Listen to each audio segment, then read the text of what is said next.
one of the questions I get asked the most is how my FM26 Mobile team performs better than theirs, even when we're using the same team and the same tactic. Well, it's not magic, and it's definitely not a cheat. It's simply the experience I've gained from years of playing this game that gives me the upper hand. And don't worry, I'm going to share everything with you in this video. If you watch until the end, a 100% save success rate is guaranteed. You see, most people don't know this, but the success of your FM26 mobile save is decided even before you play your first match. And this is where many players make their first mistake. In this video, I'm going to start a brand new save exactly how a professional FM mobile player would, from choosing the right club, analyzing the squad, building the tactic, making transfers, and preparing for the first match. And by the end, you'll know exactly what I do to give every new save the best possible start. For this save, we're going to start with Tottenham Hotspur. Why? No reason. When the save starts, the first thing I like to do is delegate loan duties to my assistant manager. This is simply to avoid having to manually accept loan offers for youth players yourself, and it makes the save move a lot faster. The next thing I do is check my staff. I want to make sure I have gold badge staff in the important coaching roles. If I don't, I'll quickly go into the staff market and replace them. Next, we need to look at the squad. I make this easier by tapping view, selecting detailed, and then going to coach reports. From there, I sort the players by their ability using the star ratings. Now, these ratings aren't always 100% accurate, so I definitely recommend checking the player's actual attributes before making any big decisions. But for quickly getting an overview of the squad, this makes things much easier. Now, let's take a closer look at this Tottenham team. Looking at our top 15 players, there are already a few things that stand out. First, we have 3 natural wingers. So, a formation without wingers is definitely out of the question. We need to build a system that takes advantage of the players we already have. At center back, we only have 2 players among our top 15. That means a 3 at the back system is also off the table for now, because we'd simply lack the depth to rotate properly throughout the season. At left back, we only have 1 option, so that's definitely a position we need to strengthen. On the right, we have 2 right backs, which I think is enough for this season. Moving into midfield, we have 3 players in the position. Ideally, I'd like to have 4, but we also have 2 young midfielders. Gray, for example, isn't quite ready for Premier League football yet, at least not at a club like Tottenham, so I'll definitely send him out on loan to get regular game time and continue his development. As for Lucas Bergvall, I think with enough minutes, he can become an important player for us this season, so in terms of numbers, the midfield is actually okay. The problem is the quality. Sarr and Bissouma's attributes aren't exactly what I'm looking for, so if we're able to sell either of them, I'll look to replace them with better options. Players like Morten Hjulmand, Guendouzi, or Ibrahim Sangare would be the kind of midfielders I'd be looking at.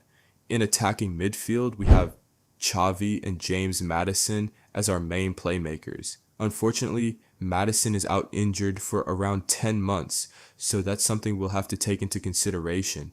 The same goes for Kulusevski. In fact, we have around 5 long-term injuries in this squad, but we'll come back to that later. And finally, up front, I'm actually quite happy with our options.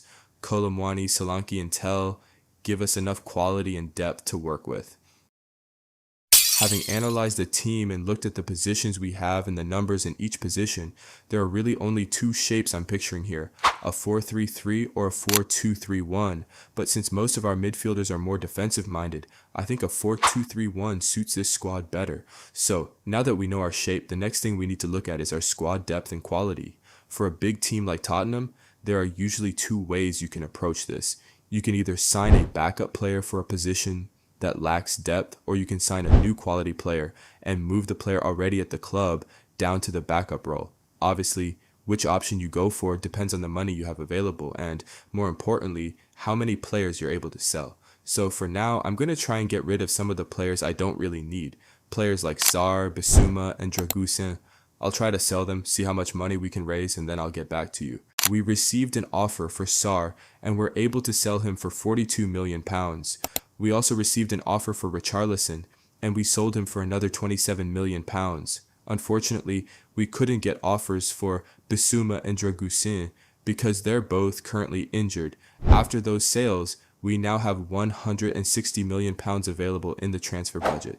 Now, for the full tactic, I've already made 2 videos showing you exactly how I build a tactic from scratch. So I'll link those in the description. I'm not going to go through the entire process again. For this save, I'm using the latest 4-2-3-1 tactic on my channel. Now that we know the tactic we're using, we can be more specific with our recruitment. We already know we need a left back. On the right wing, 2 of our best options, Kudus and Kulusevski, are both left-footed, so I don't see any reason to spend money on another right winger. On the left, we only have Johnson and Xavi as our natural right-footed options. But since Xavi is going to play as our attacking midfielder, that leaves us needing a quality left winger. So our priorities are clear: left back, left winger, and if we still have enough money left after that, we'll look for a better midfielder and backup center back. Remember, some of our starters are still injured and will eventually return, so we don't want to waste money just for the sake of adding more players. The goal is to fix the weaknesses in the squad, not completely rebuild a team that is already good. We were able to get rid of Bissouma by exchanging him plus 30 million pounds for Justin Kluivert, who will become our new left winger. We also exchanged Dragusin plus 15 million pounds for Cambiasso, who solves our left back problem. For center back, we brought in Isak Hien as a backup option, and in goal, we replaced Kinski with Karnaseki. With the remaining budget, we also signed Amiri to give us another quality playmaker in midfield.